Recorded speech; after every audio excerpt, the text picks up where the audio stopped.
Friends, Mahanadi என்ற எபிசோட்ல என்ன நடக்கலாம் அப்படிங்கிறத பற்றி பார்க்கலாம். இன்னைக்கான எபிசோட் எமோஷனலான அதிரடியான எபிசோட் அப்படின்னே சொல்லலாம். கதையை ரொம்பவுமே அழுத்தமாக நம்ம டைரக்டர் கொண்டு போய்கிட்டு இருக்காங்க. நமக்கெல்லாம் தெரியும், ப்ரொமோ பார்த்ததுலேருந்தே ரொம்ப கவலையாக தான் கதை போய்கிட்டு இருக்கு.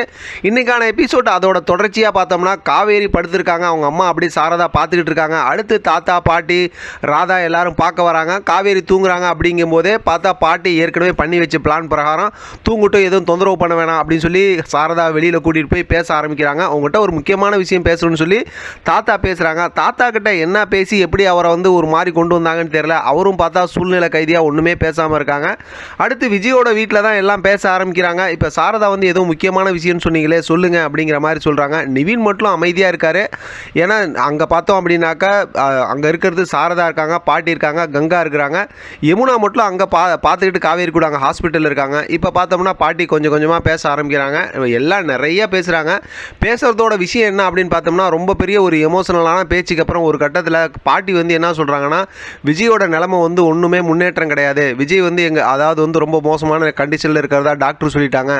காவேரிக்கும் பழைய நினைவுகள்லாம் எதுவும் வரல, நம்ம சொல்லியும் புரிய வைக்க முடியாது. காவேரிக்கு நினைவுகளை புரிய வச்சோம் அப்படின்னா காவேரியோட உயிருக்கு ஆபத்துங்கிற மாதிரி டாக்டர் சொல்லியிருக்காங்க அப்படிங்கிற மாதிரி ரொம்ப யதார்த்தமாக கொஞ்சம் பொய் கலந்து பாட்டி பேசுகிறாங்க. ஏன்னா பாட்டி தான் திட்டம் போட்டாங்கல்ல விஜயோட நிலைமை அப்படின்னு சொல்கிறதெல்லாம் பொய். ஏன்னா விஜயோட ட்ரீட்மெண்ட் பார்க்கறதுக்கு தான் வேறு ஹாஸ்பிட்டல் கூட்டிகிட்டு போயிட்டாங்க. இந்த மாதிரி ஒரு சுச்சுவேஷனில் இப்போ என்ன சொல்ல வராங்க அப்படின்னா, எங்களோட பேர குழந்தைய மட்டும் எங்கள்கிட்ட கொடுத்துருங்க அப்படிங்கிற மாதிரி சொல்கிறாங்க. இப்போ சாரதா அப்படியே யோசிக்கிறாங்க. அடுத்து பார்த்தோம் அப்படின்னாக்கா, நீங்களாம் கலந்து பேசிட்டு ஒரு கரெக்டான முடிவு சொல்லுங்கள் அப்படிங்கிற மாதிரி சொல்லிடுறாங்க. மறுபடியும் பார்த்தோம் அப்படின்னா சாரதா, அதே நேரத்தில் கங்கா, பாட்டி, இதே நிவின் ஒன்றுமே பேச மாட்டேங்கிறாரு. இவங்கெல்லாம் பேசி பார்க்குறாங்க. அவங்க வேணாங்கிற மாதிரி முடிவு எடுத்து மறுபடியும் பேசுகிறாங்க.